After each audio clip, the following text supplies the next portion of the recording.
Okay, good afternoon, everyone. It's now 2:57. We are 3 minutes before the actual start of our afternoon session today. But before we do that, I would like to find out from people, from everyone. Kindly please type in the chat box what school you're coming from and city or province. And we already see here some of our friends from National Teachers College, um, from Fe Corazon Ceniza. She's from Jesus and Mary Thevenet School of Davao City. Hello, good afternoon. Good afternoon, of course, to our friends from Philippine Science High School, main campus, Mr. Anglaterra. He's been with us since the past 2 months of our seminars. And Jane Tuan from the Covenant of Grace School, Quezon City. Good afternoon. Welcome. Our friends from Paref Southdale Preschool, Cebu City. Um, it's a Paref school, Parents for Education Foundation. Also from another Paref school in Iloilo City, Mr. Sikat. Good afternoon from Westbridge. St. Paul University, San Miguel, Bulacan. Um, Southdale National Teachers College, St. Jude Catholic School, Manila. Hello, good afternoon to all of you. Great. Thank you for joining us. It's 2:58 at this point. I would like to check how our technicals are. Kindly please type in the chat box 3 if sound is okay, video is good. 2 if you need me to increase the volume. 1 if it's problematic. Great. Okay. Our friends from Tulay ng Kabataan Foundation of Quezon City, welcome po sa inyo. Um, from Nathaniel Castle Learning Center, our friend Jesus Chris, welcome. Good afternoon. Okay, thank you. Everyone is typing 3. So I think we're okay. We're good. And just to remind you that we are recording this for the sake of those participants who might encounter technical difficulties along the way. Okay. You can ask for the link to the recording of the session if something happens to your connection or to my connection, as it happened already in the past. And then you can watch the entire proceeding, the entire session without any um, lag in the internet. We will give you the link to the YouTube channel, or you can search for it, mannrentoy channel in YouTube. And but the link is actually private. It's only accessible by people who have the link, and so you will have to email me in catalystpds@gmail.com for the recording, as well as the PowerPoint presentation. A number of you asked for a copy of the PowerPoint presentation yesterday. So, again, just to let you know that you can request for a copy of the PowerPoint presentation that we're going to use throughout these 10 days sessions um, that started yesterday.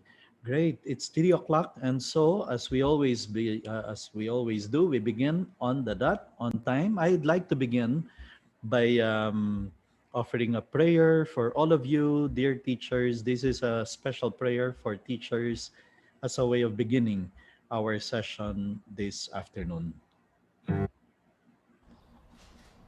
A prayer for teachers. Giver of all wisdom and greatest of all teachers, look upon our teachers with love.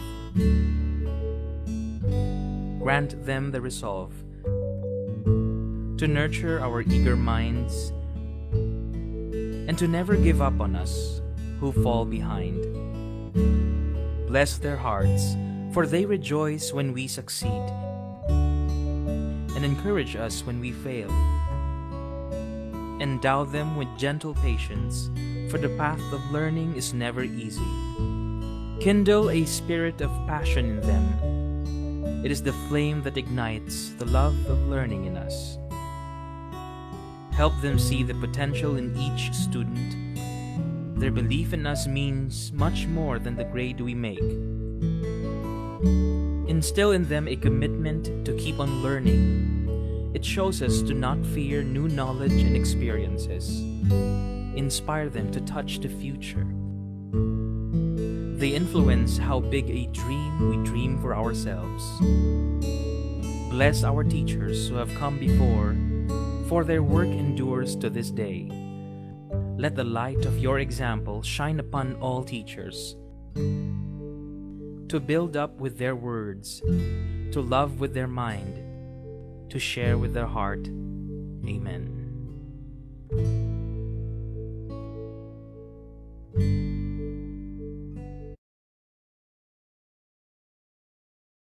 Okay, well, that's a beautiful prayer for all of you, dear teachers, because we need it, especially with the kind of challenges we're facing, having to teach online, having to cope with this kind of environment, the pandemic, the lockdown, the quarantine, all these things are challenges for teachers.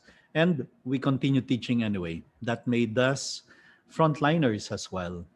Okay, so our topic today is stop teaching subjects, start teaching children. Teachers as agents of character formation. And in being able to do that, we will look into what one of the best schools in the world, Hilltop School in the United States, is doing to make all their teachers agents of character formation, to make their teachers able not just to cover the curriculum, but especially to raise young people to be good, not just smart, but especially good. School is the first social structure the child encounters, and it provides an excellent opportunity for character building. Even if we are not handling character ed as a subject, because if you've attended any of our past seminars, you would have heard me rattle off our principles. And one of our principles is that character formation is not just a subject. It is what every good teacher tries to do, what every good educator tries to do. But sabi ng human psychology and anthropology, dapat daw family. Family ang first institution, of course, no? But school is the first social structure that the child encounters. But you and I, who have been in the teaching profession for more than 20, 30 years, I've been inside the classroom for 33, 34 years, we have seen how we have more and more students coming inside our classroom, and they come from broken families, or not broken, but irregular situation. The one of the parents is absentee, is absent, is working abroad. Or even worse, in some cases, both parents are not there. May kilala akong estudyante ang nagpapalaki yung kapitbahay, no? Kasi nga yung parents chose to be able to send dollars back home. So, where now are the kids learning character, virtues, values? Now more than ever, our role as teachers, as agents of character formation, has become more urgent, important, and essential. Okay? Hindi ito optional. It is what every good teacher tries to do. We are not just interested in making the students good in math, good in science, good in English. We will, because we're effective teachers. But especially, we want them to grow up to be good people. So then, we will look into what we teachers can do so that the young people entrusted to our care will get character formation. I like that expression. I'm sure you've heard me comment on that. You are not just given a subject to teach. You are entrusted with students, young people, children, to form the character of, to mold the minds of. Many of you have experienced alumni homecoming, di ba? Nagbabalikan yung mga estudyante, 20 years, 30 years after they left school, and many of them go back excited, asking around, andito pa ba si Mrs. Batumbakal? Andito pa ba si Mrs. Baluyot? Because they want to shake your hand, look you straight in the eyes, and be able to tell you, thank you very much, ma'am, sir. I am who I am because of you. Yan. Tapos ikaw, sasabihin mo, ito naman, ano nga ulit ang pangalan mo, iho? Sino ka nga ba ulit? We don't remember them, we don't remember their names, their faces, but they have not forgotten us. They have not forgotten us because they know uh, we made a difference in their life. Now, let me tell you, alumni homecoming, walang estudyanteng babalik wanting to shake your hand and look you straight in the eyes and tell you, Ma'am, maraming salamat for teaching me addition, subtraction, and multiplication. Ma'am, thank you very much for teaching me subject-verb agreement. Wala. In fact, many of them will not even remember what subject you taught them. I've experienced that in South Ridge. We've had many alumni homecoming and some students I've not seen for 20 years, 15 years, magbabalikan, ganyan. And then some of them, after talking, excitedly greeting each other, magtatanong, Sir, ano nga bang subject ang tinuro nyo sa amin? I don't remember anymore. I only remember our student seminars. I only remember going out with you to Tagaytay, Batangas for leadership seminar. I only remember our trip to Iloilo, to Cebu. Um, that's what they remember, not the subject matter. So, forget about I mean, okay, not that you will forget about your subject, but what I'm saying is students may not remember what you try to teach them, but they will never forget who you are and what feelings you created in their mind. So, we should be more concerned about teaching the students and not the subject. Okay, we will teach them because we are effective teachers. We will teach them the skills they need to survive college. We will teach them the skills they need to pass a quiz, a unit test, a long test, a final exam. But most importantly, we want to raise young people to pass the test of life. Good teachers have said that in one way or another. I don't teach math. I teach students how to live. Yesterday, I talked about Tuesdays with Maury, and a few of you asked for a copy of the movie, and I sent the link to where you can download it. I have it in my Google Drive, and there, Maury telling Mitch Album, I want to take advantage of my last remaining days on Earth. And then Mitch asks him to teach about life, to teach about death, dying. And then Maury said, no, I want to teach people about living, about how to live their life. And that's the last lesson Maury is going to leave Mitch with. How to die well by living a good life. So, that subject you're teaching, math, science, Filipino, history, social studies, okay, they're important and we're going to follow the unit plans that we prepare in order for the students to understand what we want them to understand. But most importantly, what we want to see is that they grow up to be men and women of character because we are interested not just in the subject that we're teaching, we're interested in the human beings, the thinking, feeling human beings entrusted to us. So, I prefer that question. That expression. I am not given subjects to teach. I am entrusted with students to take care of. Character. Character shapes our children's destiny. What makes them good people and gives them the best hope for a brighter tomorrow. Advancing our children's moral skills is where we must put our energy and resources. it has never been more important to nurture character in young people. Never in the history of mankind where character finally is being seen as the solution to the crisis we're seeing in the world today. I mean, all of you admit it. We see a certain crisis in the world today. Values are changing. In many places, they murder the babies inside the womb of the mothers without guilt, and even calling it woman's right, the reproductive right, the reproductive health.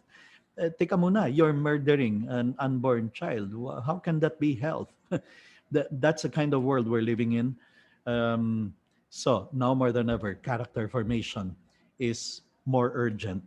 You see, school, our educational institution is not just about learning concepts. It is also a place where a foundation can be built for becoming upstanding adults. We in the school are building a culture, not just teaching subjects. That's what it means to be agents of character formation. Every school should set a tone of respect, honesty, genuine kindness for all students.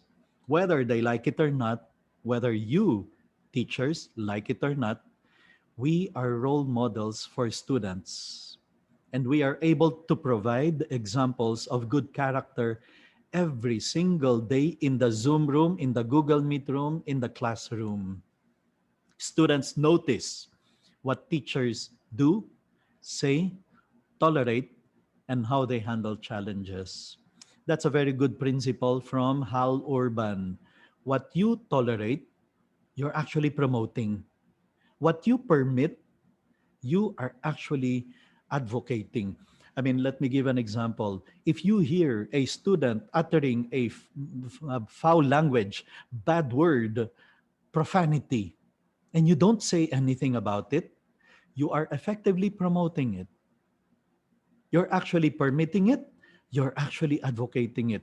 Because then the students will realize, will think, okay lang naman pala kay sir eh. He didn't even react. The profanity I uttered, he didn't say anything. And that encourages them to continue on with that profanity, without foul language, with that bad mouth. I have a strategy I always use in grade 4 or fourth year college or fourth year MA student that I handled. I've been inside the classroom for 34 years handling grade 4 all the way to MA students. If I hear a student utter a profanity, a bad word, foul language, I call the name and then I point to the mouth. John. And then I point to the mouth. Alam na nila yon. Ang ibig sabihin, John, watch your mouth. I don't accept that kind of language here. Please refrain from the... But without having to say any of those words, it's enough to call the name and then point to the mouth. And they know it. You know what usually happens when I do that? Joey, and then I point to the mouth. You know what Joey usually will do? He will look at me and will say, what? Ano? Bakit? Anong sinabi ko? They utter those foul language and they don't even realize it. It has become so much a part of their system. Profanity, foul language, vulgarity, bad words. Because they hear it in music, they sing along to the songs in top 50 global charts in Spotify. Most of them, many of them, explicit lyrics contained. And then, if not profanity, the song is about sex, free sex, casual sex. That's the kind of world the young people are living in today. Let's not tolerate, let's not permit, let's not promote vulgarity. Be on top of it. Kahit anong subject ang tinuturuan natin. You see, this thing, calling the attention of students when they utter a foul language, that's not only for values teachers. That's not only for the guidance counselor. That's not only for the chaplain. That's for every good adult who is concerned to see the young people grow up to be good, upright, moral in their word, in their deeds. So then, character formation has got to be deliberate. We are role models and we are observable. They're observing us. Short of saying, alam nyo, para tayong mga, pag teacher ka, para kang nasa ilalim ng microscope. Bawat kilos mo, bawat galaw mo, bawat salita mo, binabantayan ng mga estudyante. And as they go younger, the more in fact they copy, imitate what they see in us. So, sabi nga nung quotation kanina, whether you teachers like it or not, you're the role model. We are the role model of the students entrusted to our care. They look up to us, they copy, they imitate. Ang lakas ng impluensya ng teacher sa mga estudyante. Sabi ko nga kahapon, ang lakas ng impluensya natin. They copy us, including our wrong grammar. Really, I've seen it. Students imitate even the way we talk, the way we walk, the way we carry ourselves. Okay, so character matters. That's why we have to take seriously our job, our task as agents of character formation. Okay, that's the topic, that's the subtitle. Stop teaching subjects, start teaching children, because we teachers, whether we like it or not, are agents of character formation by virtue of the fact that students copy us, imitate us, observe us, look at us, listen to us. So then, let's define character. That's the key to self respect, the respect of others, positive relationships, a sense of fulfillment, achievement, a happy marriage, even to success in every area of life. That's how important character is. Many companies are discovering that, have discovered that the past recent decades, that they talk about character now. Stephen Covey, I mean, that's founded on character building. To be successful as a professional, as a worker, as an employee, as a leader, we need the guide of virtues, values, which really all of them are all about character. And then I'm sure you've heard of this saying or this line, marriages today. There are many marriages that are failing.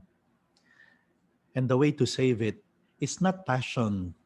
It's not about having strategies. It's character. Many times it's the character that we have to address.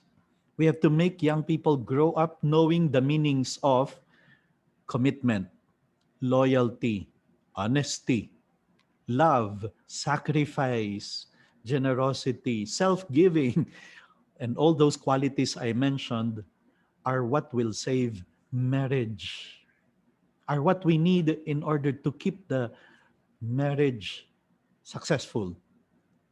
Character. That's the key to successful marriages. So here are some big ideas. I mean, here is the big idea. The content of good character is virtue. Virtues can be described as objectively good human qualities. Good because they are good for the individual, and good because they're good for the whole society. And we teachers are the agents of character formation. Parents, we admit, parents are the primary educators of the children, especially in virtues, especially in values. Kasi nga, that's what we know. Dapat pagpasok pa lang ng estudyante sa kinder school, natutunan na niya dapat sa bahay ang kindness, respect, courtesy, hard work. Yan. But we are seeing sometimes meron tayong estudyante entering our grade 5 classroom, grade 5 na, still not understanding the meaning of hard work. Konting assignment, reklamo. Kindness, bullying ang problema minsan.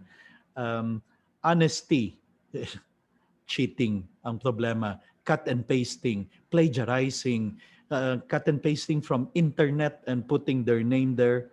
That's lying. That's cheating.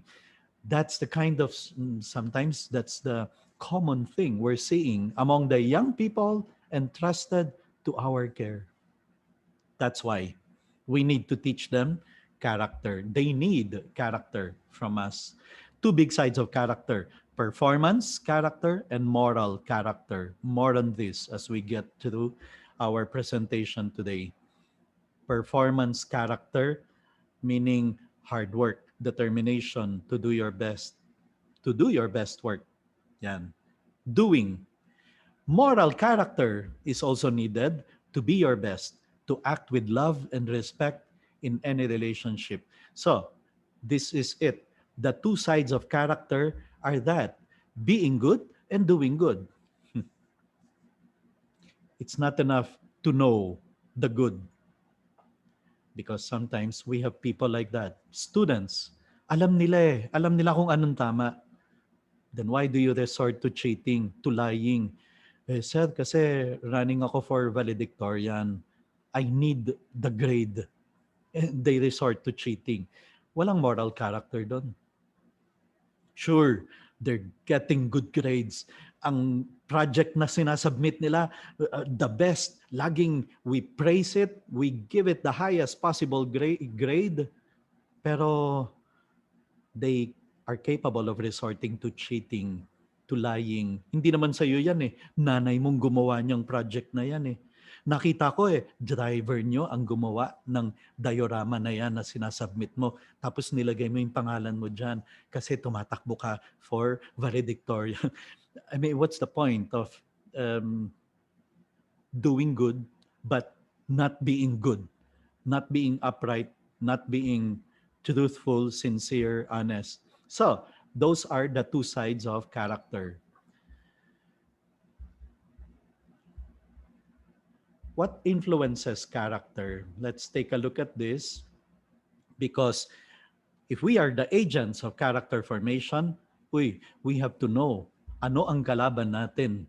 Ano ang mga nag-iimpluwensya sa character formation, sa character building, sa character development ng mga estudyante entrusted to our care, so that we will know how to go about solving whatever obstacles there are that we will meet along the way in our effort to build character. I'm sure you've heard of this project, this experiment, the Lost Wallet Study. In countries around the world, naglagay sila ng mga lost wallet with $50 and the owner's ID and phone number inside. Yan. Tapos, iniwan nila sa sidewalk, sa phone booth, sa harap ng building, sa mga tindahan, yan, sa simbahan, parking lot, restaurant. And then, they try to find out how many of the people who will find the lost wallet, how many of them will return to the owners? Kasi nandun yung pangalan eh. Nandun yung cellphone number ng may-ari. And here's what they discovered. Worldwide, 56% were returned with the contacts intact. And 44% were not returned. So anong ibig sabihin nito? Kalahati ng mundo, hindi upright, walang performance character. Well, let's take a look. And then, in-interview, yung mga nagbalik ng wallet, in-interview sila, bakit mo ginawa yon? Why did you return the wallet? And all of them answered, because that's how we were raised.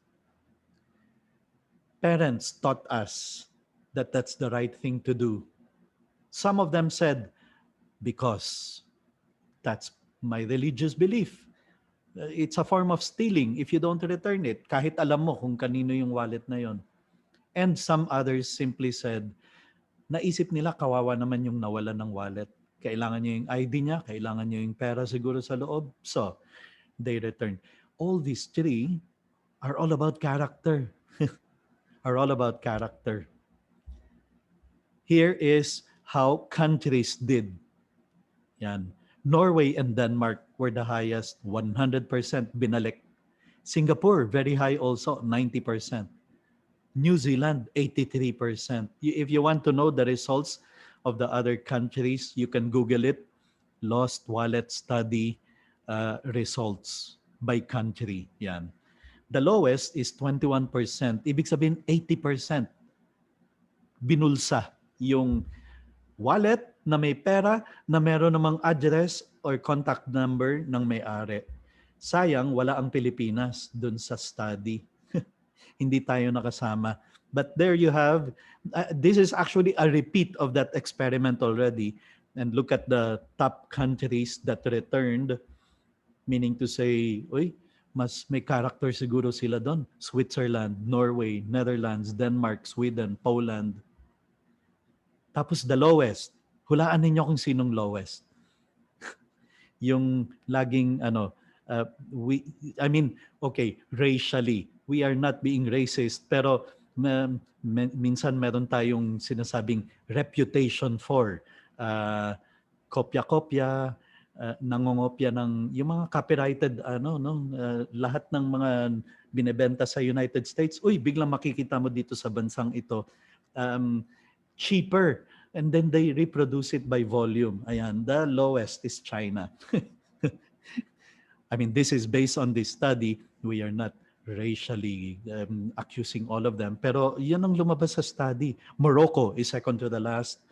Peru, Kazakhstan, Kenya, Malaysia, United Arab Emirates, Emirates, Indonesia, Ghana. Yan. So that's the result of the study. So human behavior is shaped by the interaction of character and culture. It's good for us to know Filipino culture because that too influences character formation. We need to work according to what shapes our students, the culture that they are shaped by. Character is what's on the inside, the dispositions that influence how we act. Culture is what's on the outside.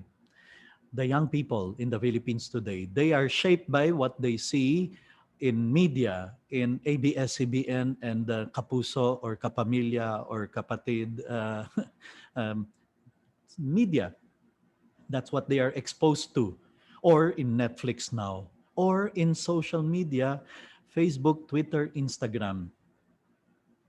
Sometimes the Philippines is being described as the social media capital of the world because of the time spent by the young people, especially in social media. And that's why our culture is being affected, is being reformed, and sometimes I would even say deformed, being shaped now by the Western ideas that are coming in. Those things affect the character formation of the young people. The negative influence of contemporary culture on values and character.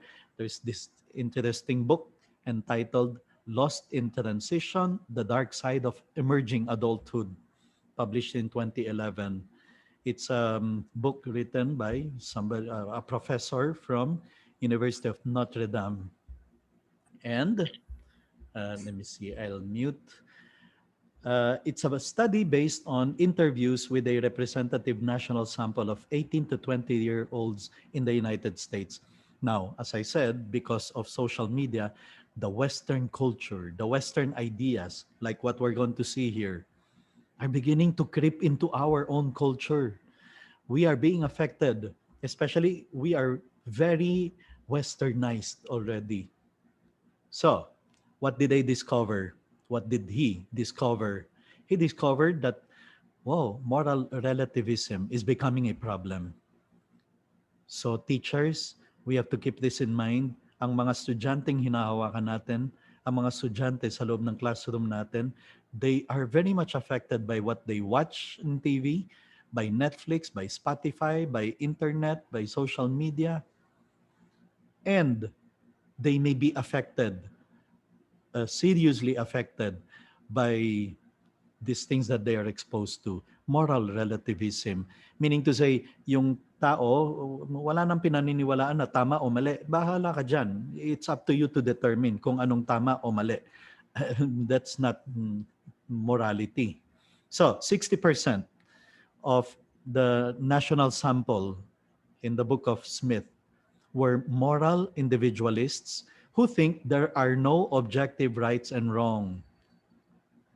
And this is dangerous because sooner or later, you will have people fighting for, like what we already saw, the murder of the baby inside the mother's womb. Why? Kasi gusto ko. Kasi yun ang aking pag-iisip. Kasi, yan. So, they are affected by what they feel, what they see. Moral values like honesty were viewed as a matter of personal choice rather than moral obligation. And you have students like that.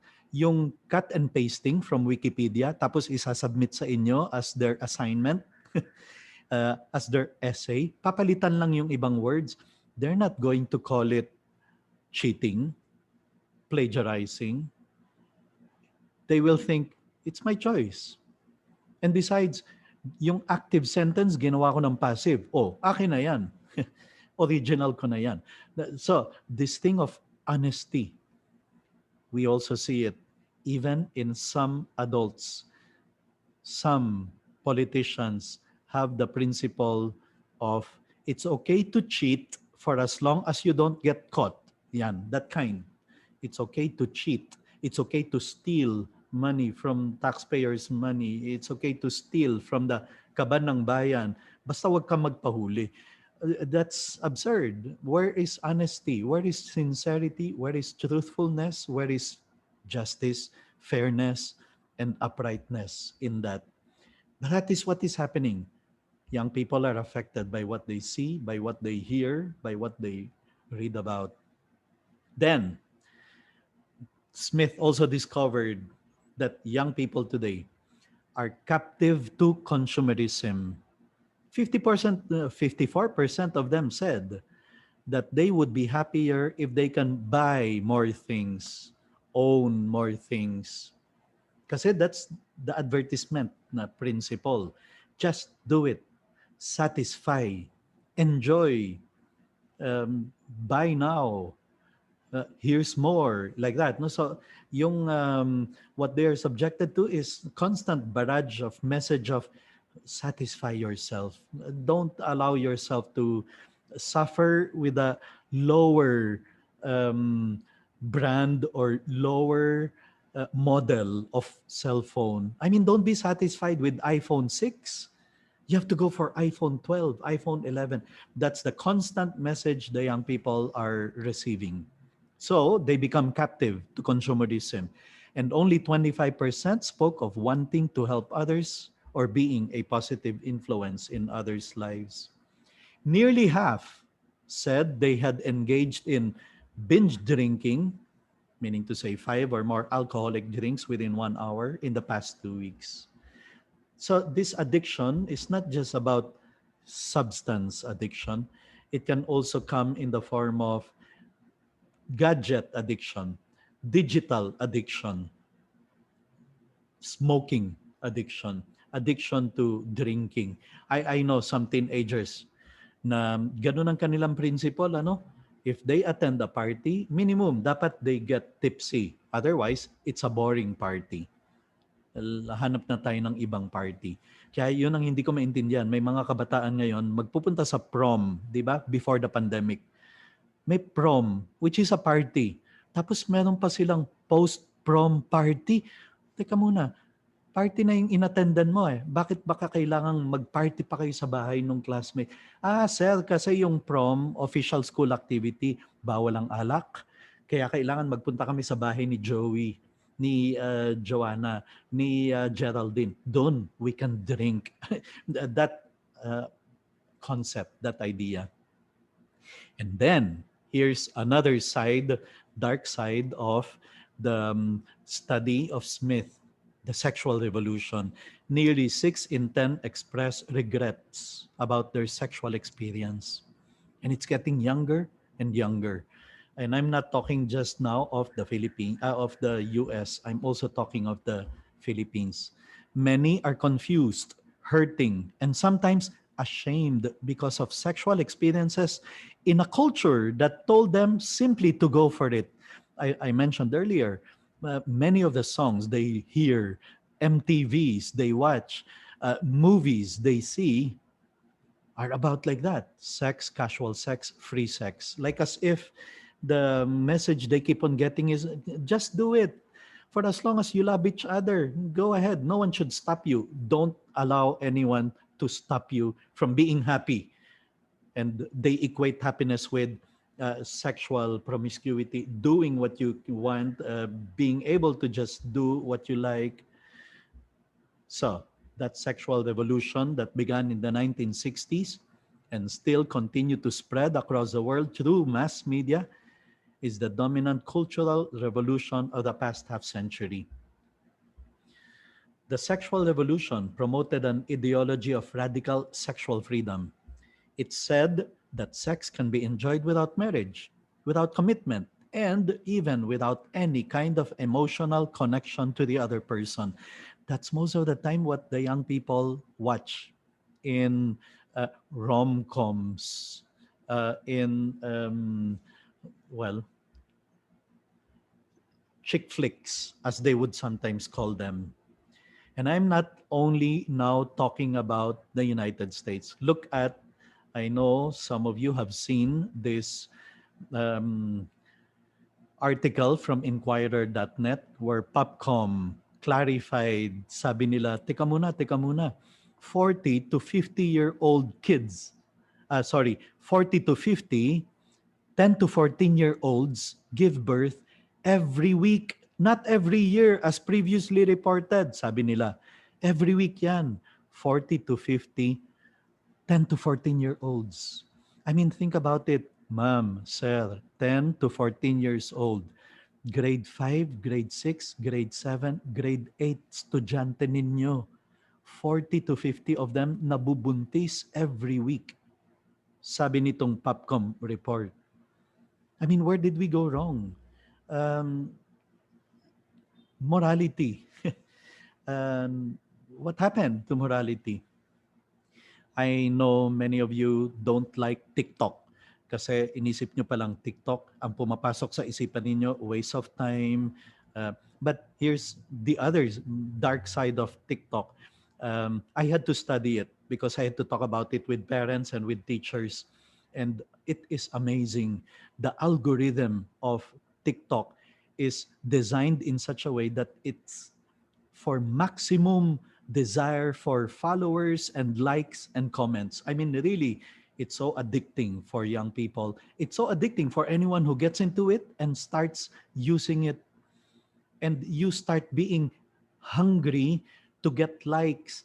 The race to 1 million likes, the race to 100,000 followers, yan, ganyan. So that's the kind of, but unfortunately, well, 60% of the dance moves, some of them are really very creative, very funny, very humorous, very witty. I mean, really creative in paano niya naisip yon, yung ganyan. But, and some of them are really talented as far as dancing is concerned.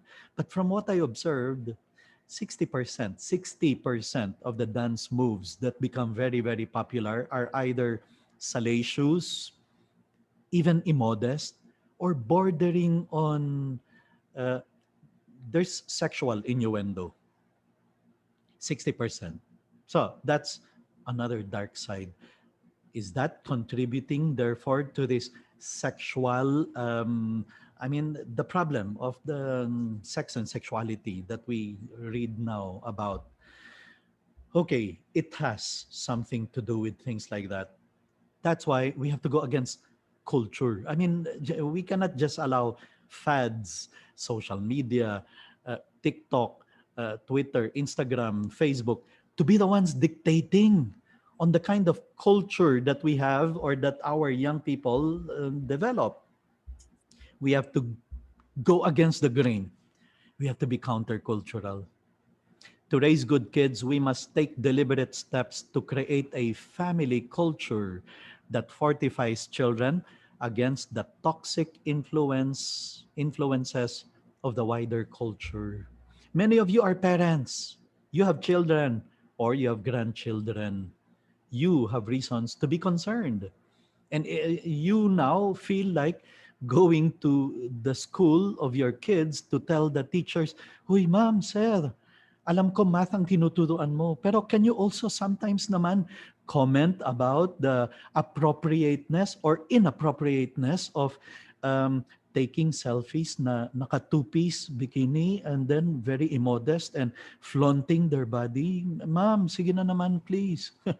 I mean, we now also start thinking, yeah, kahit social studies ang hinahawakan ko, kahit ang subject ko calculus, there's no one stopping me from commenting to my class in Zoom room, in Google Meet room, in the Microsoft Team room about the inappropriateness of certain things that we read about, that we hear about. We all have to get involved, as we said in the title, teachers as agents of character formation. To educate kind kids, we must, number one, help each student build a strong personal character based on virtuous habits, kindness, respect, courtesy, responsibility, etc. This is the work of habit formation. Number two, let's build a strong culture of character in the school and every classroom that expects and supports the development of good character and brings out the best in all. This is what this talk is all about, to convince everyone, all of us. Let us now be more conscious that we are not just teaching subjects. Young people are entrusted to our care, not just to pass a quiz, not just to pass a test, but especially to grow up to be good men and women, upright, moral. So we have to go against the culture that is prevailing now. Here's another, I mentioned this in one of the previous seminars. Here's another discovery, revelation by a study that came out a few weeks back. Sabi ng kanilang research, they found out the young children today, the young Filipinos today, teenagers and below, 18 and below, they are not as religious. They don't have as strong a faith as the older generation of Filipinos. That's the culture that is becoming prevalent, where uh, faith optional. If you like, good. If you don't like, up to you. Uh, that's moral relativism again there. The kind of culture that the Western is bringing into the Filipino culture. Nope, we have to go against it. We have to build character. We have to build culture.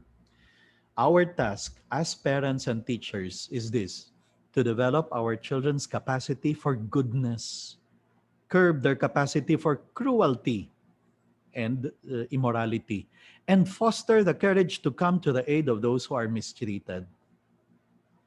This now becomes part of our tasks. So then, the science of parenting for character, the fabulous 5 parenting practices, and then we will see another study that says if we apply parenting inside the classroom, you are going to be a successful school, a school of character. Marvin Berkowitz, I always meet him in the um, the International Forum on Character Formation in Washington, D.C., because he is one of the founders and one of the pillars of CEP, Character Education Partnership. And I have the franchise here for the Philippines of CEP Philippines. They have this article entitled Fostering Goodness, Teaching Parents to Facilitate Children's Moral Development. And there they examined 76 parenting studies from US, Canada, and the UK. They defined moral character as the constellation of psychological characteristics that motivate and enable individuals to act in ethical, democratic, and socially effective and productive ways. So that's moral character for them. And they discovered 8 character outcomes. that fell within the broad definition of moral character. If you want the young people to be moral, to grow up choosing always to do the right thing, they discovered you need this eight. You need to develop this eight: empathy, conscience, altruism, moral reasoning, their ability to reason out morally, social orientation, compliance, self esteem, self control. They discovered these eight are necessary for moral character to be formed. And so they came up with the fabulous five: five things to do in order to raise young people to have moral character. And then we're going to apply it inside the classroom setting, in school setting, as lived by one of the best schools in the world, award-winning school in the United States, the Hilltop School. We're going to learn from their experience. So here are the fabulous five if you are to form the moral character of the young people. Number one, setting high but appropriate expectations. Number two, nurturance. That's second way of being able to build moral character, in being able to put in place systems to make sure that the young people grow up to be upright, choosing always to do the right thing. Number three, modeling. And this is not the first time you're hearing it.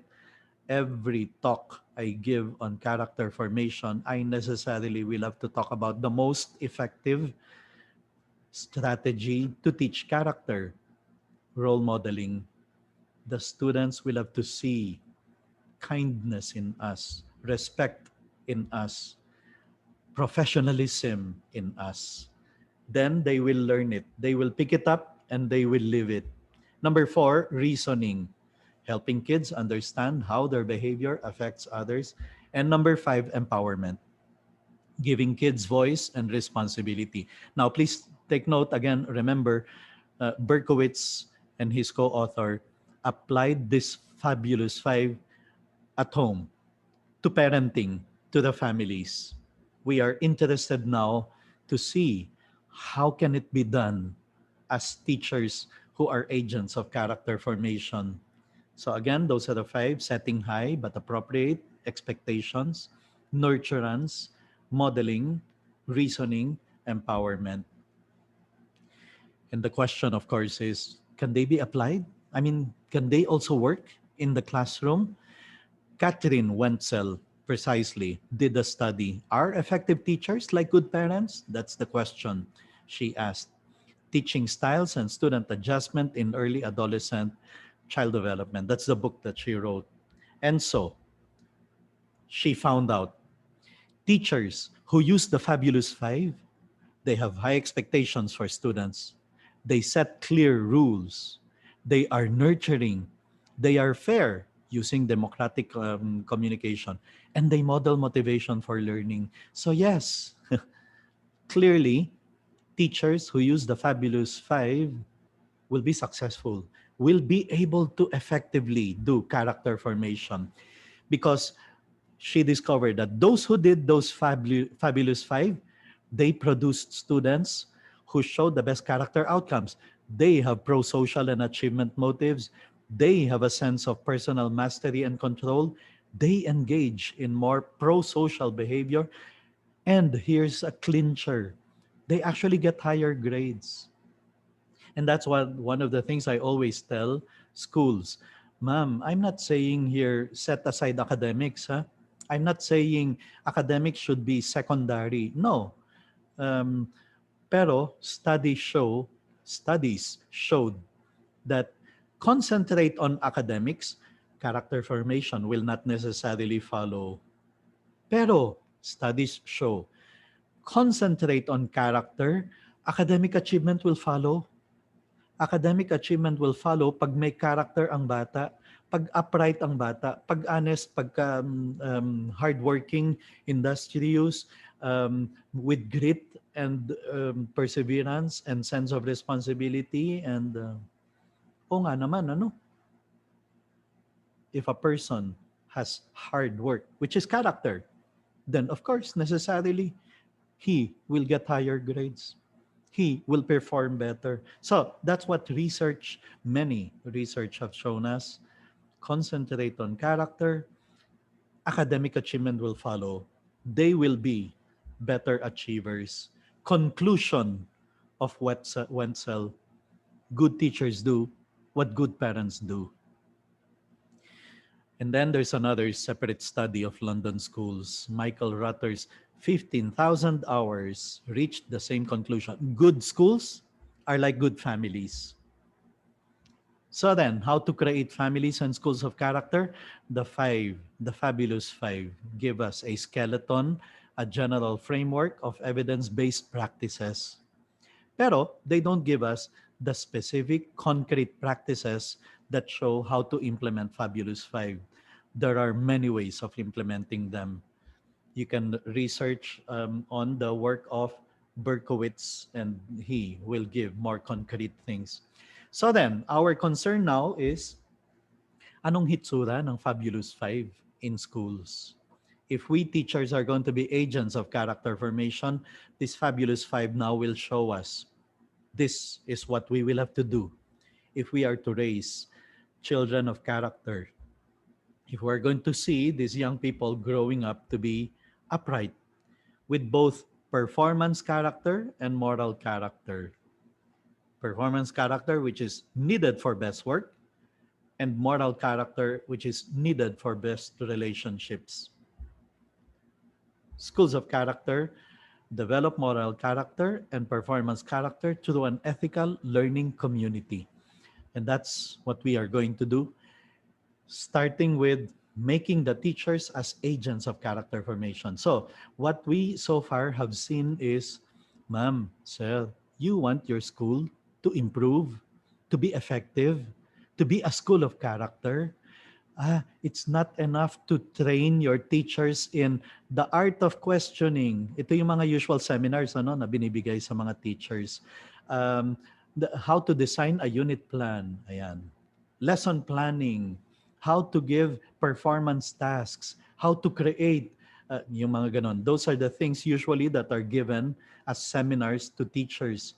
Now, we are also saying you need to make your teachers agents, effective agents of character formation.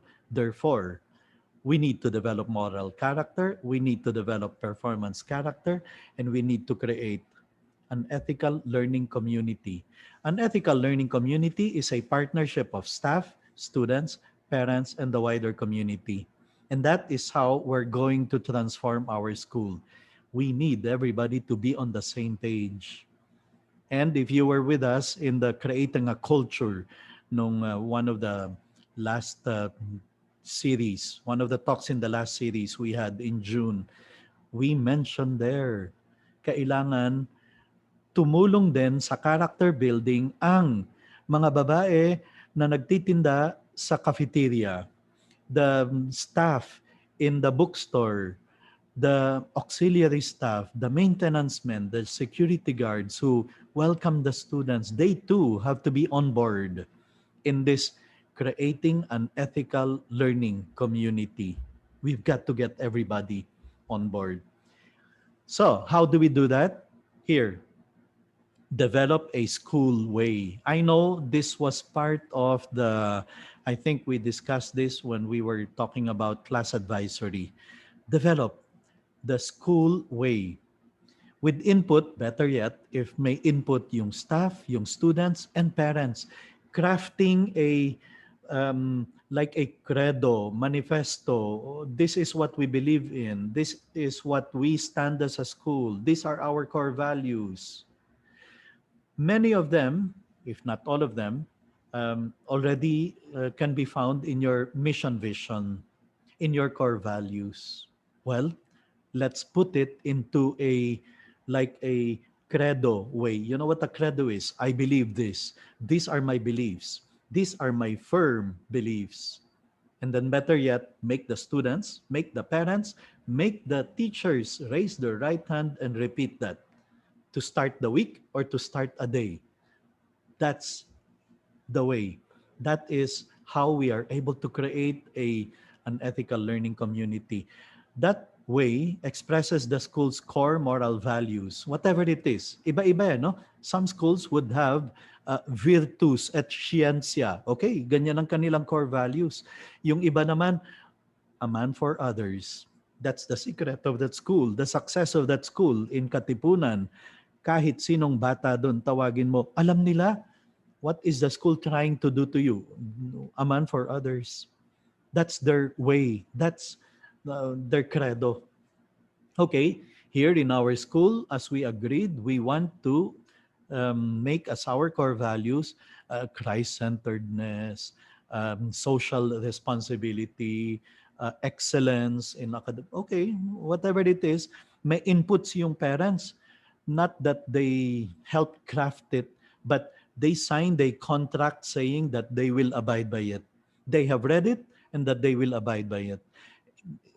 Enrollment time, parents should be made to sign an agreement like that we know what the school stands for and we will abide by it. And then it's written in the we voice. We are students of, and then the school. We believe in the importance of, and then the values. And we commit ourselves to living by these standards. That's the way. That's our way. Here's an example. I've given this as an example also in the class advisory. And the students in place is a school. At Place School, we pursue excellence in scholarship and character. We celebrate and honor each other by being respectful, honest, kind, and fair. Yun ang pinili nilang apat na core values. Okay. We give our best inside and outside the classroom. This is who we are even when no one is watching, which is what character is all about. That you do the right thing, not because there's somebody watching, not because somebody's going to punish, not because somebody's going to reward. In fact, not simply because it's the rule, but it's because I live by these principles. That's our way. Fantastic. If you can come up with like that, a pledge, an oath. Um, I studied in Southridge School, and I was very lucky to grow up in a school like that, where we were made to take an oath. I am a Southridge gentleman, and I dedicate myself to our mission of strengthening the family and of forming people according to the Christian ideal, to be pious and sporting in spirit, to hone myself in the sciences and in the arts. I mean, we repeated it so frequently. After years of doing that, I have it in my heart.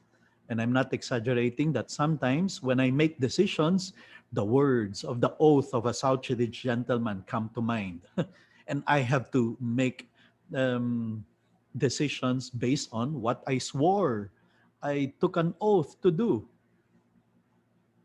to serve others, especially the needy. Yan, it's one of the lines in the oath of a Southridge gentleman. And so I grew up with that thought. I have to always be thinking about the needy, the poor. What can I do for them? What can I make my students do in order to serve society, in order to reach out, in order to make a difference, in order to do good? It works. It works because that's what character is all about, according to James Stenson. The young people live according to how they are led to do and how they are trained to do. So then, what else can we do? Here's another strategy that we can use in order to create a culture. Make a classroom compact for excellence. Make the students do, write and do an oath. So here's a sample of how it can be done. And yes, it can be done. It should be done even in an online setup. All teachers work with their students, class advisors working with their class advisory during the first 3 weeks of school to create a classroom compact for excellence. The compact shapes the classroom culture.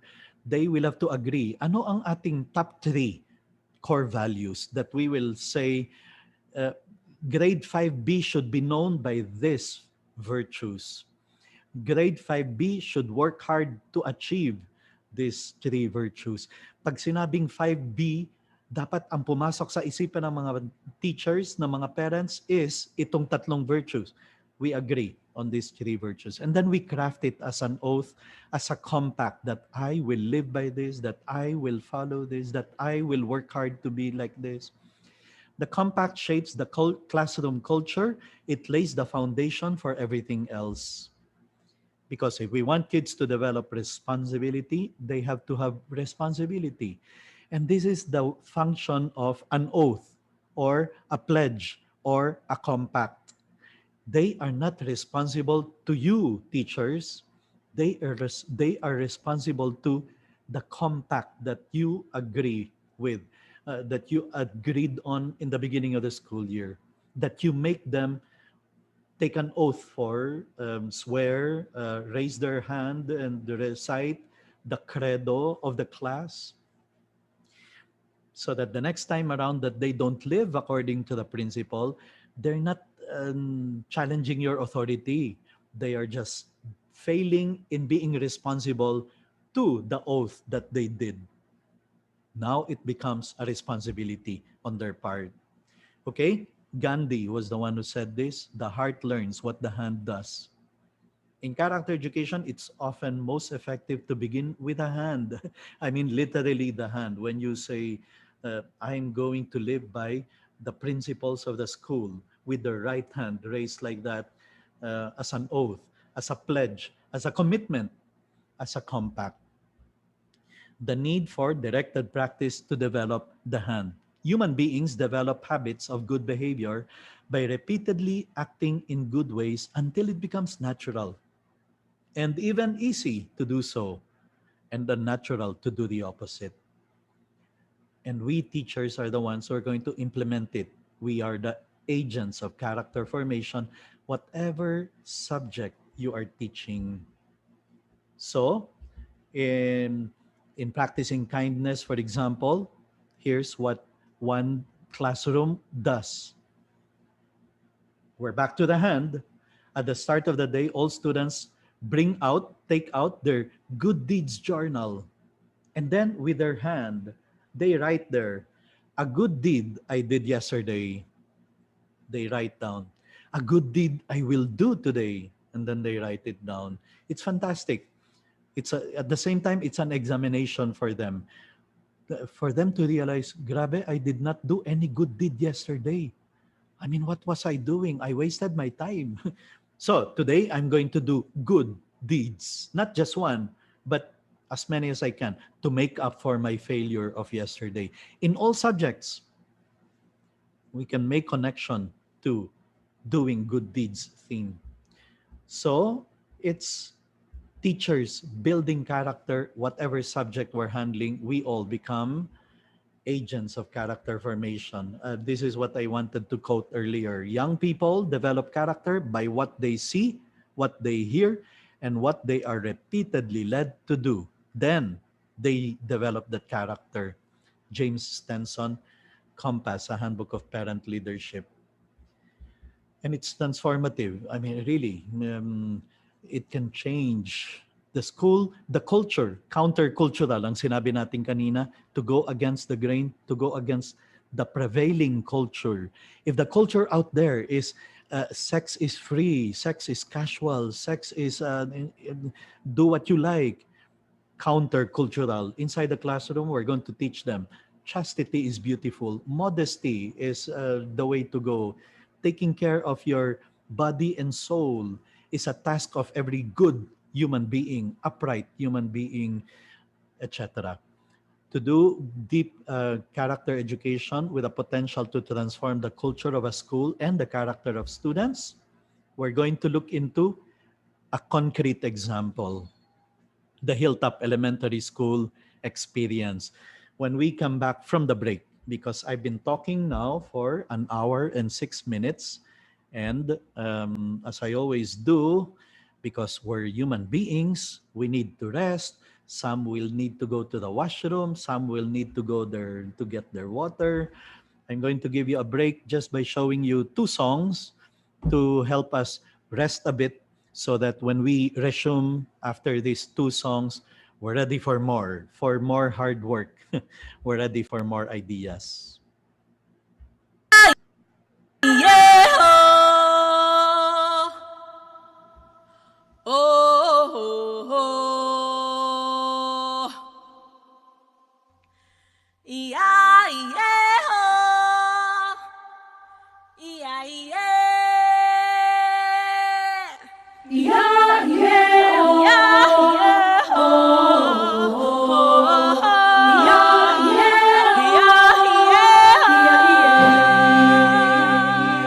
yeah. There is a gentle calling. All creatures burst out singing.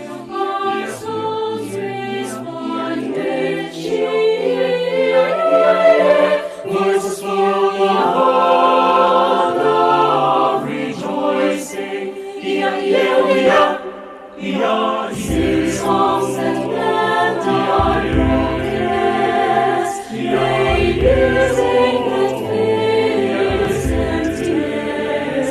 Yes, sing, make hearts lift up, dancing, come, all sing, dear Philippines, sing. Yeah, sing, Philippines, sing. Yeah, sing, Philippines, sing. Yeah, sing, Philippines, sing. Yeah, sing, Philippines, sing. Underneath our diversities, people have same longings and needs. May the world live in harmony, share love for all humanity. Share stories from various places. Powerful union of beliefs. Your voices in unity.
Okay, that's good enough rest for us. We can proceed. We can continue on. Let's look at concrete applications of those fabulous five in a very successful school called Hilltop School, elementary school in the United States. Um, and they got into this character formation because they noticed students becoming increasingly disrespectful, disrespectful towards adults and towards their peers. Now, I think many of us can say, ay oo nga, we also need to do something in our school. Sure, we're winning in PRISA-A, we're getting recognitions, our students win in MTAP, pero we look into how's their sense of respect and responsibility. How is their character? Um, if earlier on I flashed on screen that article in Inquirer about teenage students getting pregnant, and then we think about, ay oo nga, maybe in our school it's also happening.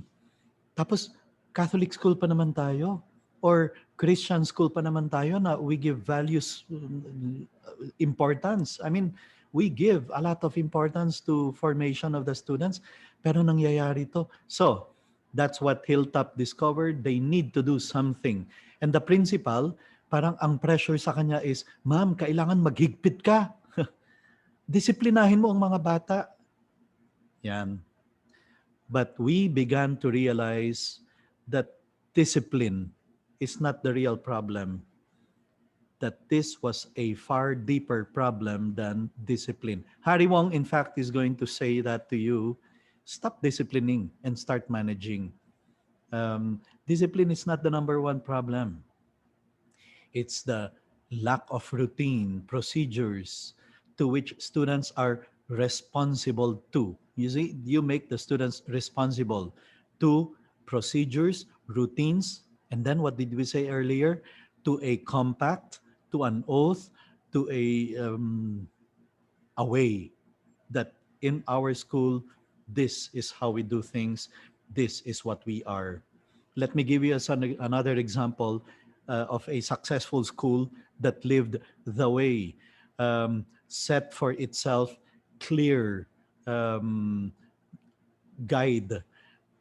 The school is Paref Springdale School. When they learned about the 11 principles of accreditation, school accreditation as a school of character, that's principle number one.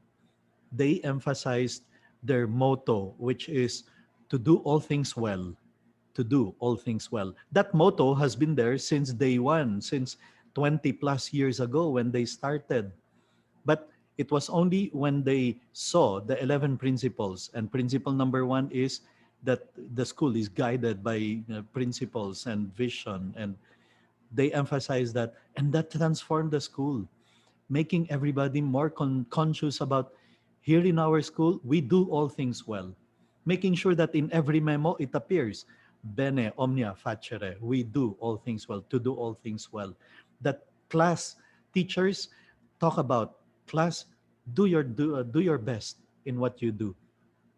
The club moderators were made to repeat it often to the students in their class, in their club, do all things well. That became the guide. So that's not discipline. It's about having a way, having a guide, um, the core values being really put at the forefront.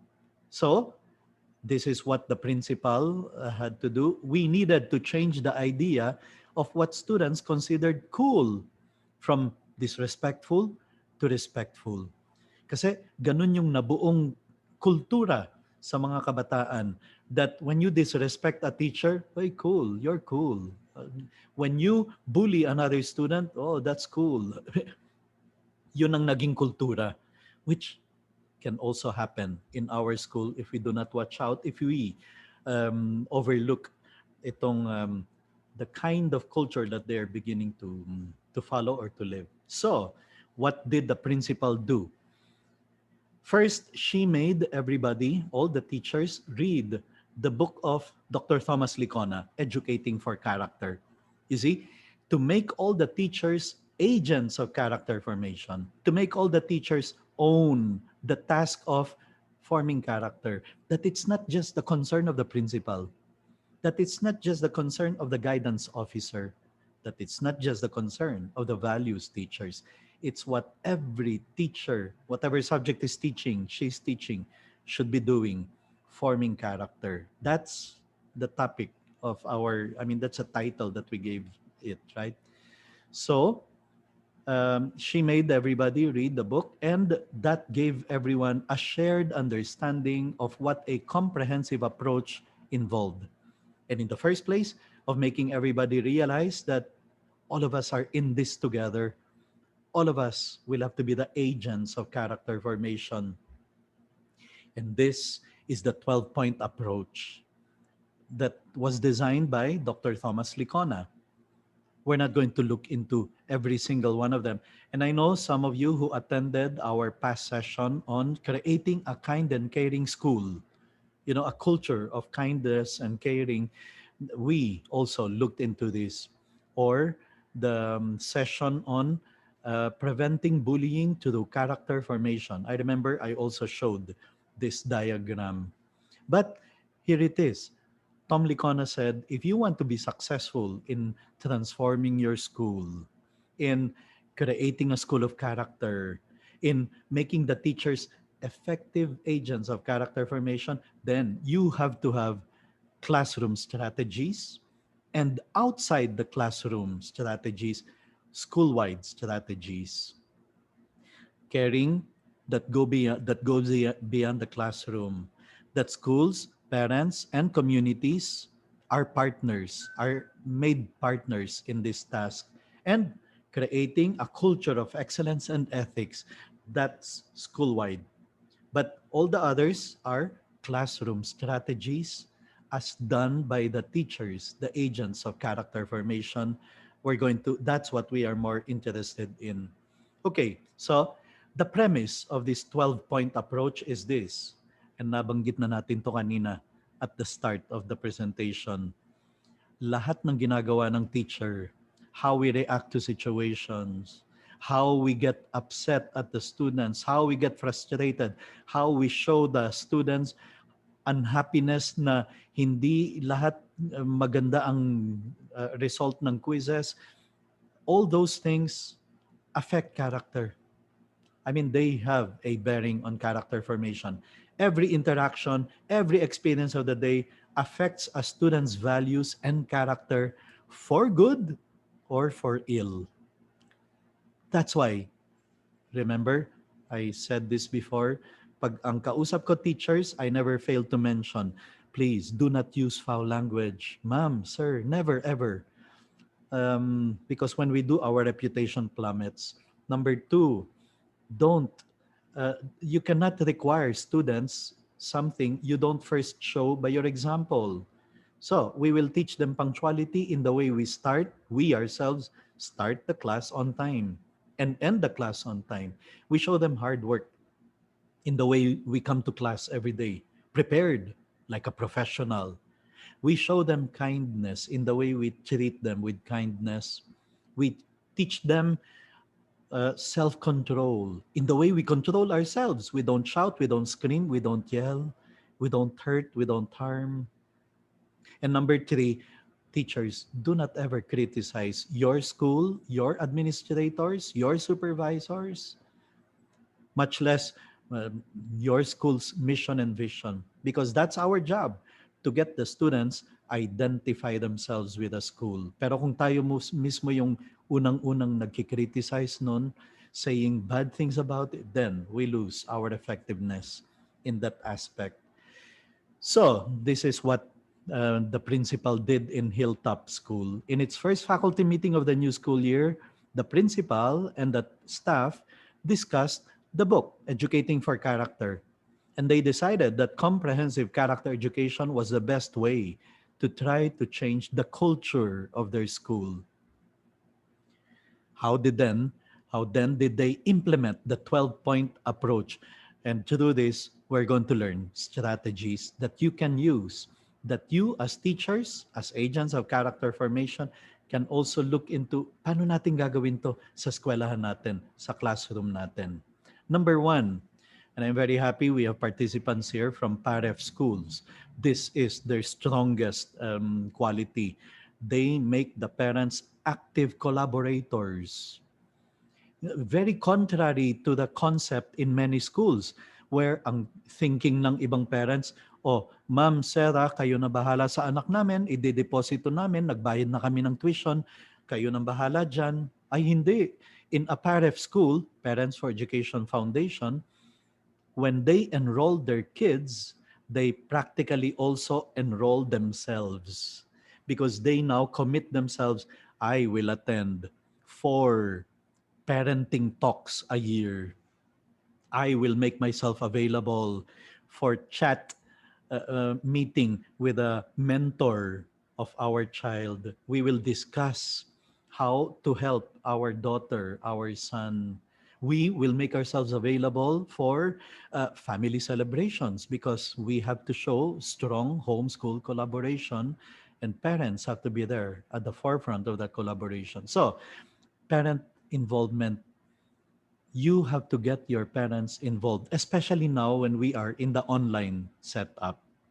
What you used to do inside the classroom, you now expect the parents to be the ones doing, making sure their kids log on punctually, on time.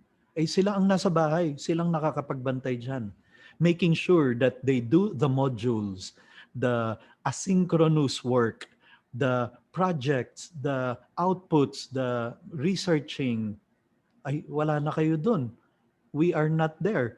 It's the parents who are there at home. That's why, if you've not done it yet, please make sure you gather all your parents online for a briefing or for an orientation on how they can support their child, their daughter, their son in this new normal. I mean, in this setup where they cannot come to class, they cannot go to school, they have to follow the classes online. We have to do things online. So, iba ngayon, nag-iba bigla ang expectations of the parents because we now expect them to do what we used to do inside the classroom, disciplining, motivating, calling the attention of students, ringing the bell. I mean, wala na tayong, hindi na natin kayang gawin yung ring the bell so that people will go back to the classroom. Nasa bahay sila. The parents now are the ones who will have to do that. Make sure you have an orientation for the parents that is just unique to this setup that we find ourselves in. So that's what Hilltop did, to engage the parents, to involve the parents. But let me clarify again, principle I learned in a PAREF school. Yung parent involvement dito does not just mean mag-donate sila. Mag-donate ang parents sa eskwelahan. Magbigay ng gamit na makakatulong sa mga teachers. I mean, okay, those are very nice, but that's not the essence of parent involvement. The essence of parent involvement here is, ma'am, please, turuan ninyo yung anak ninyo ng hard work at home. Ha? Turuan ninyo ang anak ninyo ng focus, concentration. Yan. Maybe your son at home needs a good study table. Ma'am, pwedeng tulungan ninyo, Mrs. So-and-so. Gawan ninyo ng paraan na makakapag-aral siya ng matiwasay sa bahay. That's part of the parent. We cannot do anything about that anymore. Hindi na yung iniisip natin kung ano ang ating gagamiting desks this year. Ay, nasa bahay ang mga bata. Dun sa bahay, kailangan may desk ang parents. The parents provide a good study atmosphere at home. That the parents will have rules about the use of TV, Netflix, Spotify, internet, computer games. Wala na sa atin yun. The parents have to be involved in that one. That's why, ang dami nun. Ang dami nating dapat ibigay na orientation sa parents, how you can help your child succeed in this online setup. We've got to get them involved. So, anong ginawa ng Hilltop with the parents? The principal invited parents to meetings to get their response to the idea of, Ma'am, sir, what do you think if we work on becoming a school of character? They made the parents own the idea. Ay, maganda yan, ma'am. Maganda yan, ma'am principal. Let's do it. And then she and teachers wrote weekly letters to parents. They got the parents informed of the updates. These are now what we are working on. These are now how you can help your child. These are now what we are trying to achieve. That's real collaboration. They become real partners in the, especially, character formation of their child. And then she even asked them, what virtues do you think the school should teach? Getting their inputs for them to craft the way. In most cases, you don't need to go through that step. Most schools would have the core values. Most schools would already know what are the 10 virtues we want to push in the 10 months that the students are going to be in our school. So it's more of getting them informed, and then maybe through newsletters, emails, we can give them ideas on how your son or your daughter can live the virtue of the month that we are pushing this month in school at home. How can they live the virtue at home? Number two, this is how they change the atmosphere. They transform the school to become a school of character. Number two is creating a caring school community, which is the positive school-wide culture to counter the prevalent culture during that time na to be disrespectfully school. We want all of our students to feel valued and connected. So, what is their strategy in being able to do that? Number one, to make sure that every child has a friend in school. I'm going to be discussing this in the class advisory. Teachers, class advisors, you have to create such a strong friendship, camaraderie, unity in your class. And there are many ways of being able to do it, online or face to face. Forging that unity among the students in your class so that we are able to achieve this. Every child will have a friend in school. Nobody would ever feel afraid of going, afraid of being bullied, afraid of being picked on and being harmed by other students. Building a caring community in every classroom.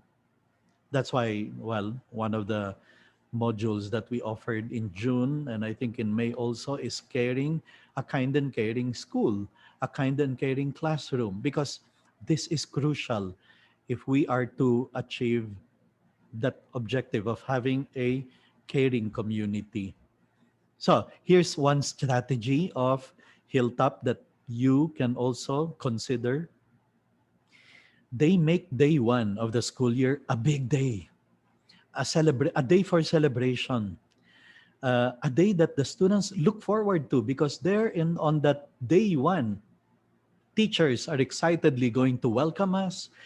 Our friends are there that we have not seen the whole summer, that we are excitedly looking forward to reconnecting with everyone. And we can creatively think of how to be able to do this online because in the schools I've helped in, Northfield, Springdale, Bannister Academy, we managed to come up with ideas on how to make the first day of the school year a day of celebration, a day when the students feel very much welcomed and they feel the warm welcome being given them by the teachers, by their student leaders, even by the parents, if you get the parents to be involved. So on day one, we introduce, this is Hilltop strategy. We introduce new staff and new students. We celebrate being together as a family. We review school-wide rules about respect, responsibility, and safety. And the principal asks the children or the teacher, the class advisor, makes every class advisory class write down the goals you will work on in the new school year. So, um, I talked about this in the, creating a kind and caring school. in all the schools I worked in, we made sure the student leaders are mobilized on day one. This is the pre-pandemic setup, no? But again, you can creatively think of ways to get your student council officers come up with gimmicks online as a way of welcoming everyone to the day one of the school year, because there are many exciting ways of being able to do it. But in the schools I worked in, day one, the how do you call this?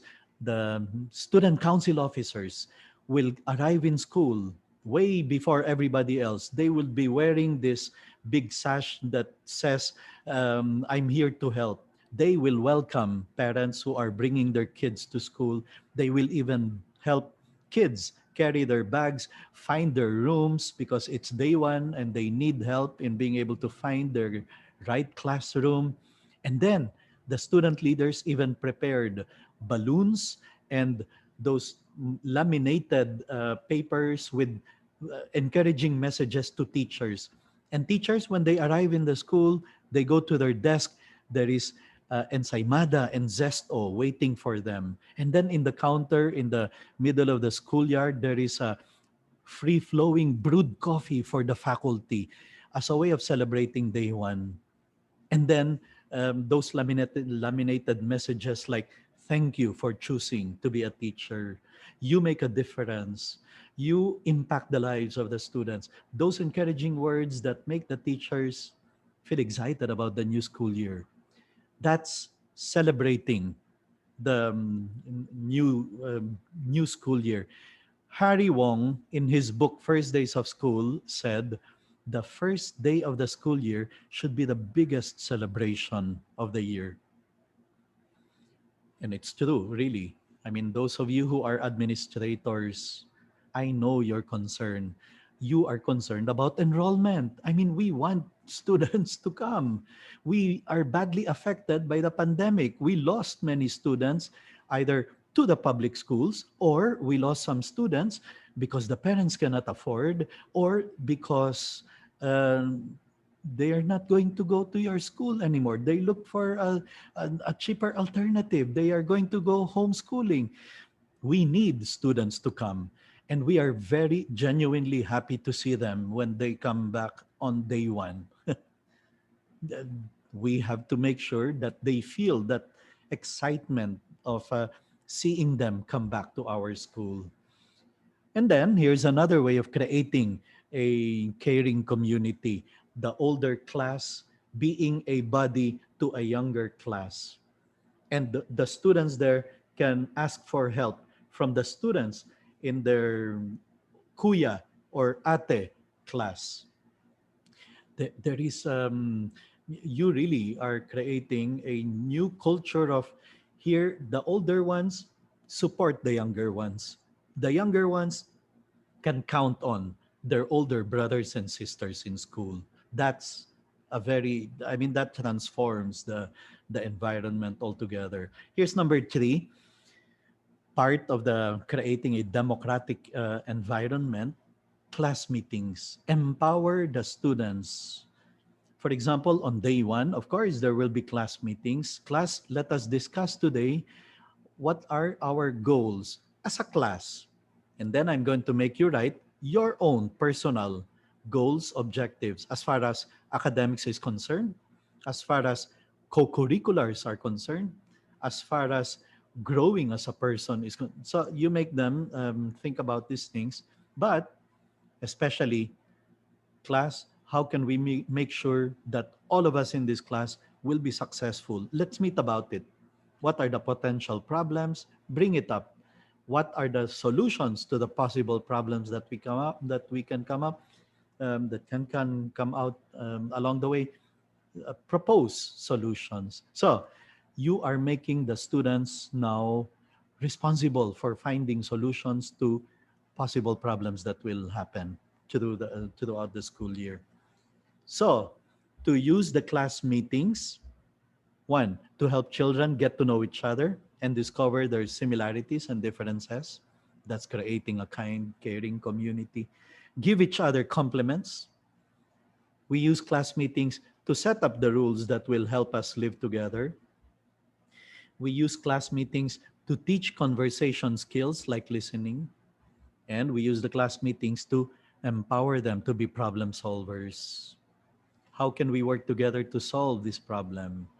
Many are having difficulties with this subject. Let's meet about it. Let's discuss solution. We have more and more students coming late for the online class. Let's meet about it. Let's discuss possible solutions. We receive report about bullying incidents. Let's talk about it. Let's find solutions. You're giving the students a voice.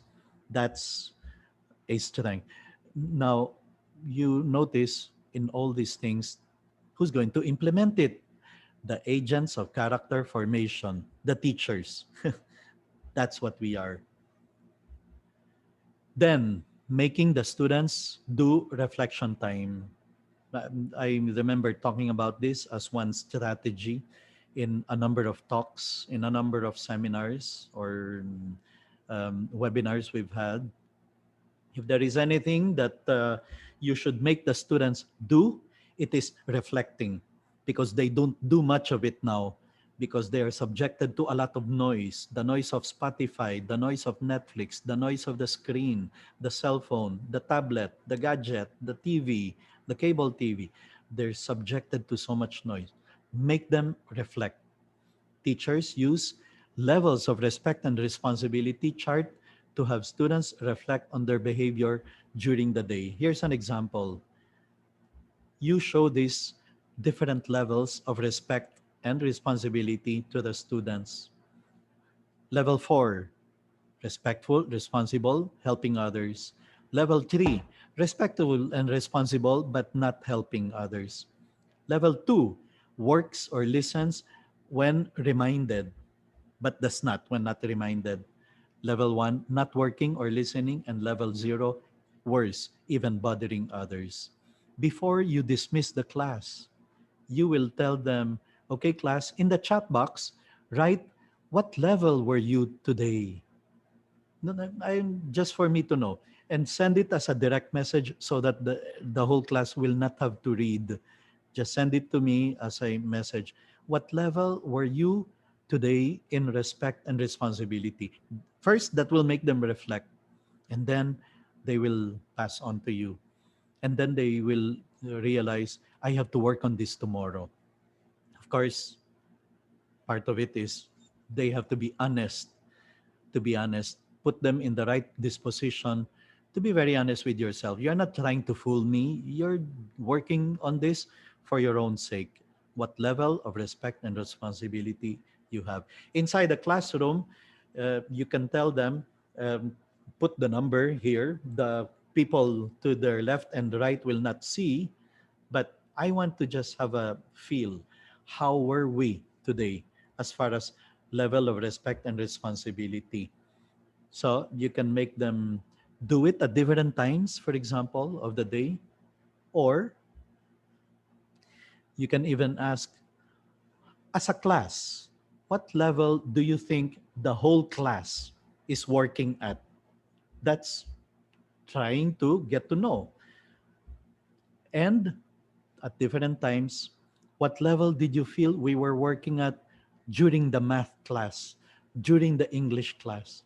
So it's good for them to do reflection, examination, of course, as we will call it in religion sphere, the examination of conscience. It's good for them to do that frequently. So, with that, instead of an adult telling them, you really need to work on your respect and responsibility class, that's like parang pinapagalitan, at saka sermonizing, at saka accusing. I mean, that's an accusation. No, instead, you tell them, think about it. How do you think you're doing as far as respect and responsibility is concerned? In this way, we're laying the foundation for independent self reflection. And that is character formation. When you make them do things later on their own, not because the teacher is going to check, not because somebody is going to inspect, but because it's for themselves. They have to grow as individuals. Number five, you remember we're looking at the 12-point approach and how Hilltop is making or made all this happen in their school that transformed their schools. But so far, in all the things that we've seen, the teacher is the main character, the main agent of character formation, not necessarily teaching, but the instrument to make the students reflect, examine, make decisions. We become also simply facilitators. More than an active agent of character formation, we facilitate the formation of the character of the students because in the end, our goal is that they will motivate themselves. Gagawa sila ng tama not because there's a reward, there's a punishment, there's a rule, but because it's the right thing to do. And I live by principles. That's level 6 thinking. Number 5, character-based approach to discipline. And I remember talking about this in classroom management. I mean, instead of going around, you're detained, you're suspended, you will have to face a consequence. No, we use character-based discipline. You teased your classmate. What do you think is the right thing for you to do? You need to apologize, then go ahead. You need to stop what you do, then do it. You're forming character more than just disciplining, punishing, sanctioning, because we want children to understand why they should behave in a certain way. 75% of our approach to discipline is now focused on teaching social skills. This is Hilltop after they started implementing those things. A major part of that is teaching good manners. Good manners, saying thank you, saying please, saying excuse me, saying sorry. We practice manners, holding the door for someone coming behind you. We give a lot of examples on how the young people can practice manners. That became the more frequent activity that they have to do than punishing, sanctioning, giving punishments left and right. Number 6, talk it out space. This is part of have in your classroom in certain, I mean, teach your students conflict resolution. So this is pre-pandemic setup, face to face. Have a space in the classroom where students who are at odds or at odds with each other or are fighting or not getting along with, to solve a problem with the person that you're having problems with. And these are the steps that they follow. They stop and cool off. They go to the space, right? And then they talk and listen to each other. They find out what both need. And then they think of ways to solve the problem. They choose the solution that both of them will like or will agree to. And then they will tell the teacher. It's fantastic when the students learn how to solve problems on their own. I mean, this is really what character is all about. Then you will not have to deal with bullying, fighting, teasing, a student wanting to transfer school because she feels unwelcome or she feels being yung sinasakal dun sa eskwelahan na yon, ano? Number 7, form a justice committee. School-wide culture, democratic environment, these are all part of what the 12-point approach will try to be able to put in place. Justice Committee provides further experience with democratic process by giving students an opportunity to help solve school problems that haven't been solved by other procedures. It's a group of students who can be appointed to that post or because they are the presidents of the different classes, and then pass on the problems, certain problems to them. Uh, there is increase in bullying that we have received, cyberbullying. Meet about it, discuss possible solutions, and then we will hear you out on your proposal. Make them own it. After all, sila ang problema. I mean, the problem of bullying, for example, is students. Let them be the ones to find solutions. So here's how it went in Hilltop, how they did it. The principal oversees the committee. Students in grades 4, 5, and 6 serve. Service is considered part of school citizenship. Teachers choose a different student from their class every 3 weeks. They take turns. Any student or staff member can present a problem for consideration of the Justice Committee. And then the Justice Committee brainstorms on solutions. And then they give recommendations to the principal for her approval. And what is good about this is the solution comes from the students themselves. They will work hard on being able to make it work because it came from them. It's not just somebody from top imposing a decision or a proposal on them. They are the ones who think of this. For example, this is one problem that was brought up to the Justice Committee in Hilltop. Many Hilltop students eat part of their lunch outside the nice weather, in the yard. But litter on the school grounds was making a lot of extra work for the custodian, for the janitor, for the maintenance man. He took his concern to the Justice Committee, and which recommended that all classrooms discuss this problem. As a result, all the classes now are conscious and made a school-wide renewal of the commitment to keep the grounds clean. Nice. The solution came from the students, and they will work hard to make it work, to make it bear fruit. Number 8, and I know many schools already do this, they divide the core values um, to the number of months in a year. And then, like, if there are 10 months and there are 10 virtues that they want to push, then every single month, that virtue is emphasized. The students are made to write a commentary about that. The students are made to propose a motto that they will write on every paper, that they will write on every whole sheet or every submission. That motto is written there. Or that it becomes part of the oath or compact or swear that they do at the start of the day that they will live by. For the first 3 years, we focused just on respect and responsibility, hilltop experience.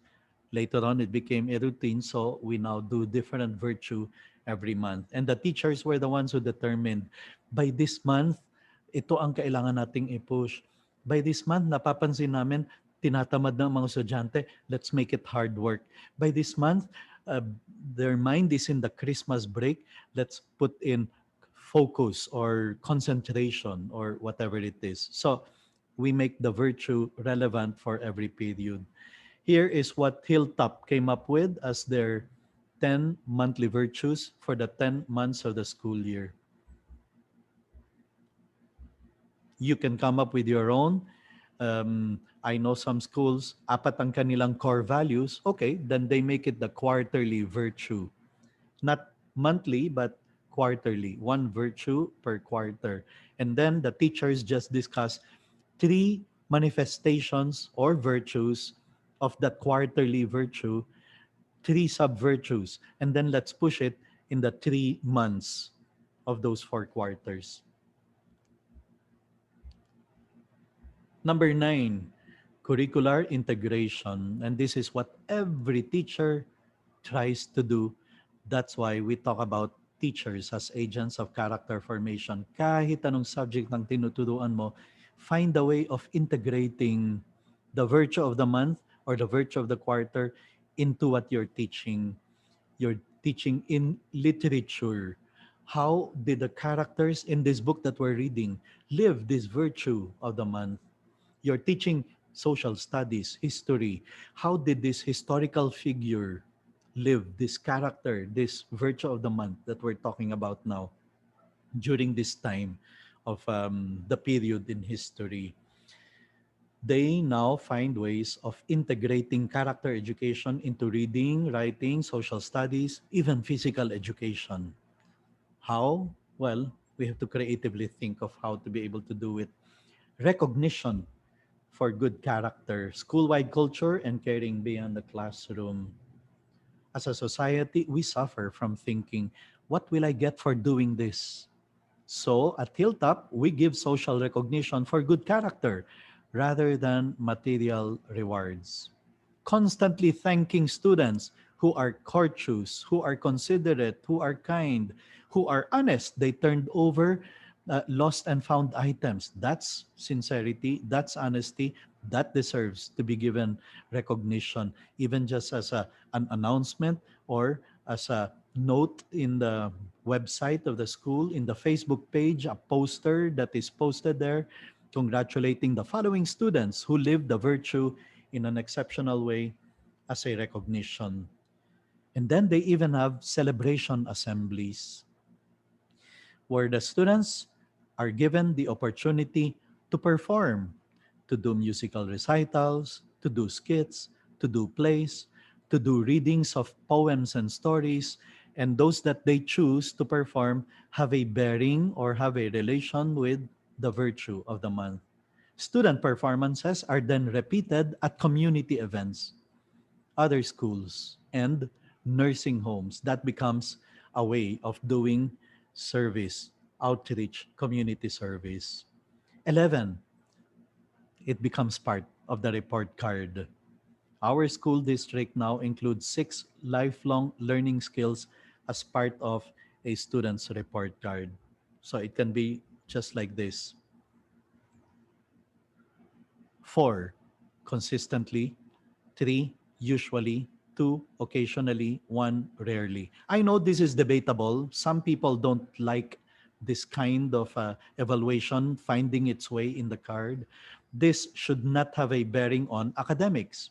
But yes, as a school, you can decide this will have a bearing on recognition during graduation, not related to academics, but on the ideals student of our school. The highest recognition given by the school, not based on grades, but based on their the lifelong learning skills displayed by the students during his or her stay in our school. And then I think this is the final one, number 12. We're ending a strong professional community, making the teachers, the professionals, the adults also um, grow in the virtues. We take the first half of every faculty meeting to discuss what's working in our classrooms and what isn't working, and to plan for the next month. So this becomes part of the professional development of the teachers. And yes, Hilltop was transformed. The climate of our school has improved so much that almost everyone who visits our school comments on it. And our students' test scores, we are back to that principle. Concentrate on character, academic achievement will follow. And this Hilltop experience shows it. Discipline problems have steadily declined. Peer pressure is now on our side. It's now cool to be respectful. You can hear Hilltop students telling new students how we treat each other here. A Hilltop teacher said, I was opposed to doing this character ed before. But then I saw the change in the kids. I saw the change in how staff related to each other. We're a different school now. It's transformative, but it requires the participation of the main agents of character formation, all the teachers. Okay, and then just to end, no matter how much we try to work on character in the school, don't forget, when they go back home and they are at home, iba ang media. They're exposed to all those R18 movies available in Netflix na walang parental guidance, na walang parental control. They're exposed to all the pornography and the harmful images that they are exposed to in the internet. And then the young kids especially, oh, they're many of them can get addicted to this toxic video game mentality where the more you kill, the more points you get, the higher level you go. Violence and sexuality and sex and free sex and removal of sense of responsibility as displayed by media, and all these become our um, challenge, not enemies but challenge, part of the challenge now. That's why we teachers, being agents of character formation, have to be on the lookout for how we can help the kids and the parents at home create a better atmosphere, environment that is less toxic in the way they influence the young people. Very well. It is now 4:59. Time to end. We will have to end already, but I have to remind our participants, especially those who may be first time to join us today, that to be able to claim your certificate, please send an email with your full name as you want it to appear in the certificate to I want my certificate at gmail.com. Okay.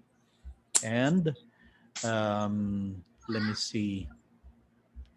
Aside from that, if you want a copy of the PowerPoint, please send a request to catalystpds@gmail.com, and then you will immediately receive the link where you can download. It's already available for downloading from slideshare.net, but I need to send you the link to where you can download it. The PowerPoint presentation of today and the recording of the session, which will be ready maybe in an hour or so. It takes time to upload in YouTube. But the same, if you want a copy, if you want to be able to access it, then please send an email to catalystpds@gmail.com, and hope to see you in our other future conferences, seminars. Tomorrow, we're going to talk about strategies, a lot of strategies for online character formation. And the following day after that, strategies for online teaching. Not necessarily about character formation, but simply for us to have more strategies. And then Friday is for the new teachers. Great. Okay. Well, that ends our session for today. I'd like to invite you again to turn on your video so that we can see your biggest, widest, fakest smile with which you will welcome your students on day one. Let me see. Yes. Okay. Um, we are only 3 pages anyway. Okay, turn on your videos and I am going to take a screenshot. 3, 2, and 1, smile. Great.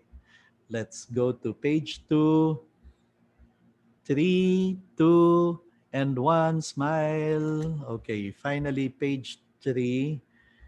We take the picture in 3, 2, and 1.